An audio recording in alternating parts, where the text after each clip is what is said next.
ये हमारी 3 बच्चों इम्पॉर्टेंट है, जो हमारी जैसे हाइड्रोजन, ऑक्सीजन और नाइट्रोजन के बारे में जानेंगे। देखिए अधातुओं के भौतिक गुण कौन कौन से हैं इसके बारे में जानेंगे। तो अधातु के भौतिक गुण कौन कौन से, कुछ अधातुओं से आप परिचित हैं, ठीक है ना, जैसे कि हाइड्रोजन, ऑक्सीजन, नाइट्रोजन इत्यादि। क्या आप बता सकते हैं ये तत्व धातु क्यों नहीं है? हम जानते हैं कि धातुओं के कुछ भौतिक गुण होते हैं, उन्हें परिभाषित करते हैं। जैसे सामान्य ताप एवं दाब पर अधिकांश धातुएं ठोस होती हैं। ये तो धातु के गुण हैं कि वो समान ताप और दाब पर ठोस होती हैं। यदि कोई तत्व समान ताप एवं दाब पर गैस है तो वो पहचानना आसान होगा कि वो धातु नहीं अधातु है। पर सभी अधातुएं गैस नहीं होती, जितनी अधातुएं वो सब क्या होती, गैस नहीं होती।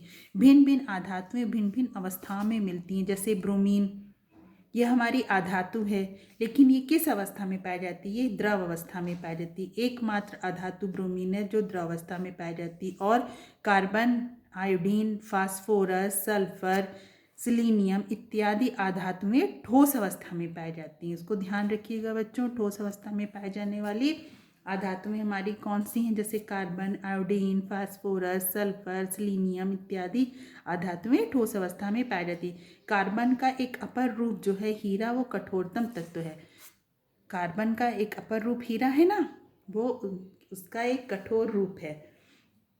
ठोस आधातुओं में अंतर करना संभव है क्योंकि समानता आधातुएं भंगुर होती हैं। भंगुर मतलब समझते हैं कि आप किसी भी चीज़ को हथौड़े से पीटें और वो टूट जाए तो वो भंगुर होंगी, ठीक है ना। अतः गुणों के आधार पर सभी ठोस अधातुएं धातुओं से भिन्न होती हैं। यानी कि आप ये चेक कर लेंगे किसी को हथौड़े से कि देख कर कि ये टूट रही हैं कि या न टूट रही हैं, तो वो हमारी क्या कहें, जैसे आयोडीन को अगर आप तोड़ेंगे तो वो टूट जाएगी, लेकिन एल्युमिनियम को अगर आप तोड़ेंगे तो वो टूटेगी नहीं, टुकड़ों टुकड़ों में टूटेगी नहीं। तो इस तरीके से आप उसे देखकर इजी पहचान लेंगे कि भंगुरता के आधार पर कि कौन सी धातु है, कौन सी हमारी क्या है, अधातु है।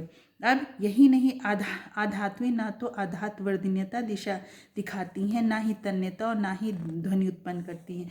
ना तो आप इन्हें पीट कर पतली चादर के रूप में बना सकते हैं, ना इनके तार बनाए जा सकते हैं, और ना ही इनमें कोई ध्वनि होती है अधातुओं में। यही नहीं, कार्बन का अपर रूप ग्रेफाइट के अतिरिक्त अन्य सभी अधातुएं विद्युत की कुचालक होती हैं। सिर्फ ग्रेफाइट ऐसी अधातु है जो विद्युत का सुचालक है। ये कार्बन का एक अपर रूप, कार्बन के 2 रूप है ना, एक हीरा अभी हमने पढ़ा, वो कठोर रूप में पाया जाता है, कठोरतम है।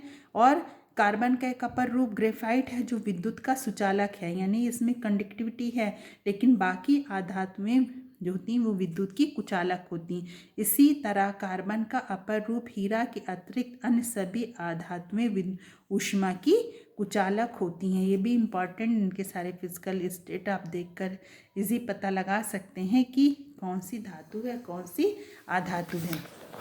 अब देखिए यहाँ पर नीचे दी गई 4 तत्वों के भौतिक गुण दिए जा रहे हैं। क्या आप बता सकते हैं इनमें कौन से तत्व धातु है, कौन से अधातु? तत्व दा को धातु या अधातु में वर्गीकृत करने का आधार क्या है? तो बच्चों यहाँ पर देखिए 2 क्वेश्चंस हैं, तो इन दोनों को भी आपको होमवर्क में सेंड करना है इस टेबल के आधार पर। कि यहाँ पर आपको देखना है जो सारणी दी गई, इसमें 4 तत्व हैं आ बा सा दा। अब आप इनमें से छाटिए कि कौन सा तत्व धातु है और कौन सा तत्व अधातु है, या 2 तत्व धातु है, या 2 तत्व अधातु है, या 3 अधातु है, 1 तत्व धातु है। तो इसको आपको भी होमवर्क में करके सेंड करना है। अब निम्नलिखित में के कौन सा अपरूपता प्रदर्शित करता है? तो हमारा ये कौन सा अपरूपता को प्रदर्शित करता है, इसको भी आपको बताना है कि कौन सा तत्व अपरूपता को प्रदर्शित करता है। ये नीचे यहाँ पर दिया गया है बच्चों, इसको भी आपको बताना है। फिर है कि आधातुओं का आवर्त सारणी में स्थान कहाँ है। जो आधातु हैं इनको आवर्त सारणी में कहाँ स्थान दिया गया है, इसको देखते हैं। क्या आवर्त सारणी में किसी तत्व के स्थान देखकर आप अनुमान लगा सकते हैं कि वो तत्व आधातु है या धातु? हम जानते हैं कि आवर्त सारणी में किसी आवर्त में बाईं से दाईं जाने पर धात्विक गुण कम होता है, अर्थात जैसे जैसे समूह संख्या बढ़ती है वैसे वैसे धात्विक गुणों में कमी आती। यदि समूह 1 के तत्वों को देखें तो हाइड्रोजन को छोड़कर सभी तत्व धातु है, परंतु समूह 18 के तत्व में हमें एक भी धातु नहीं मिलती है। अब यहाँ पर बच्चों जैसे जैसे हम आवर्त सारणी में बाईं से दाईं ओर जाते हैं, बाईं से दाईं ओर जाते हैं तो धातु गुण कम होता जाता है। जैसे कि अगर आप यहाँ से बाईं से जा रहे हैं,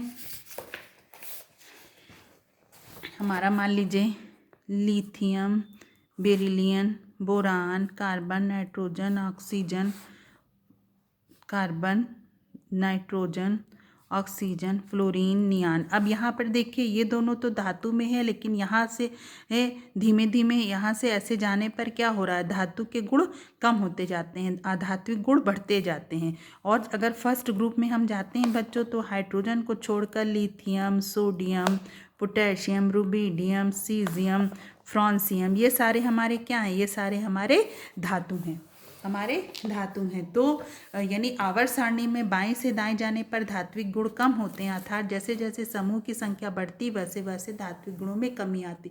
यदि समूह 1 के तत्वों को देखें तो हाइड्रोजन को छोड़कर सभी आधार तत्व धातु हैं, परंतु समूह 18 के तत्व जैसे जाते हैं, 18 में कौन है हमारा, जैसे हीलियम, 18 में neon, helium, neon, argon, krypton, xenon, radon, ये सारे देखिए आपकी बुक में दिए हुए हैं। ये सब हमारे क्या है बच्चों, आधातु हैं। आवर्त सारणी में आधातुओं का ये स्थान है, ये हमारे क्या है, सब आधातु हैं। ठीक, तो उसी तरीके से बाएं से दाएं जाने पर धात्विक गुण जो हैं वो कम होते जाते हैं। फिर है किसी एक समूह के तत्वों को लिया जाए तो समूह से ऊपर नीचे जाने पर धात्विक गुणों में वृद्धि होती। जैसे जैसे समूह 15 को देखें तो प्रथम 2 तत्व जैसे नाइट्रोजन, फास्फोरस आधातु हैं, तीसरे और चौथे तत्व आर्सेनिक, एंटीमनी में धात्विक गुण बढ़ता जाता है, किंतु ये पूरी तरह से धातु भी नहीं है। इसी समूह का अंतिम सदस्य बिस्मथ जो है वो धातु है। जैसे कि आप बच्चों समूह में ऊपर से नीचे जा रहे हैं समूह में, ठीक है ना, तो ऊपर के मान लीजिए 2 तत्व हमारे क्या हैं, 2 तत्व धातु हैं। जैसे कि आपने यहाँ पर देखा कि अगर समूह 15 को देखें, 15 में, ठीक है ना, तो 2 तत्व नाइट्रोजन और फास्फोरस आधातु हैं, तीसरे और चौथे जैसे आर्सेनिक, एंटीमनी, ये हमारा क्या है, ये तो इसमें धात्विक गुण बढ़ता है, लेकिन ये पूरी तरीके से ना धातु है ना अधातु हैं, इनको उपधातु के रूप में रखा गया था ना।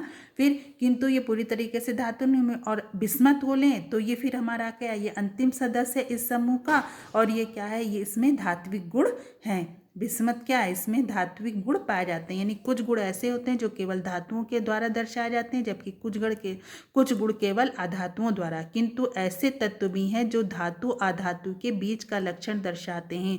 इन तत्वों का स्थान आवर्त सारणी में धातुओं और अर्धातुओं के मध्य है, इसीलिए आवर्त सारणी में इनमें एक समूह से दूसरे समूह जाने पर धात्विक गुणों में परिवर्तन अचानक नहीं होता बल्कि क्रमिक होता है, और ये टेढ़ी मेढ़ी यानी जिग जैग वक्र रेखा के निकट स्थित तत्वों द्वारा दर्शाया गया है। चित्र फर्स्ट, इसीलिए इनकी गिनती धातु में नहीं होती पर इन्हें अर्ध धातु अथवा उपधातु कहा जाता है। अब यहाँ पर देखिएगा, ये तो सब देखिए इधर धातु कहला रहे हैं ना। अब देखिए इसको एक टेढ़ा मेढ़ी रेखा के द्वारा बीच में दर्शाया गया है। इधर वाले आधातु हैं, इधर वाले पूरे क्या हैं, आधातु हैं, नॉन मेटल्स हैं, और ये क्या है, हमारे मेटल्स हैं। अब यहाँ पर देखिए इसको एक उपधातु यानी सेमी मेटल्स या मेटोलाइट्स हैं। ये मेटोलाइट्स क्या हैं, जैसे boron, silicon, germanium, arsenic, antimony, tellurium और पोलोनियम। देखिए यहाँ पर इसको ये मतलब एक पूरी तरीके से ना ये तत्व धातु हैं ना ये आधातु हैं, ये क्या है, ये दोनों के गुण रखते हैं, यानी इनको एक जिगजैग टेढ़ी मेढ़ी रेखा के रूप में दर्शाया गया है। इनकी गिनती ना तो धातुओं में हो रही है ना आधातु में, इन्हें अर्ध धातु अथवा उपध धातु यानी सेमी मेटल्स या मेटोलाइट्स कहते हैं। यह भी हम लोगों ने देखा क्या क्या है, जैसे boron, silicon, germanium, arsenic, antimony, tellurium और पोलोनियम शामिल हैं। धातुओं की भांति ये सभी उपधातुएं भी ठोस होती हैं। ये क्या होती हैं, धातुओं की तरह ठोस होती हैं, परंतु ये विद्युत की अच्छी चालक नहीं होती हैं। अच्छी, किंतु अशुद्धियों की उपस्थिति में कभी कभी ये विद्युत चालकता दर्शाती हैं। उपधातु और धातुओं को छोड़कर शेष तत्वों को अधातु कहते हैं। यानी उपधातु और अधातुओं को छोड़कर शेष तत्व हमारी क्या कहलाती? अधातु कहलाती है। अब ये इसमें देखिएगा, जब बाएं से दाएं जा रहे हैं तो ऐसा नहीं कि अचानक धातु से अधातु मिल रही है, एक तरीके का क्रमिक परिवर्तन हो रहा है, यानी धीमे धीमे।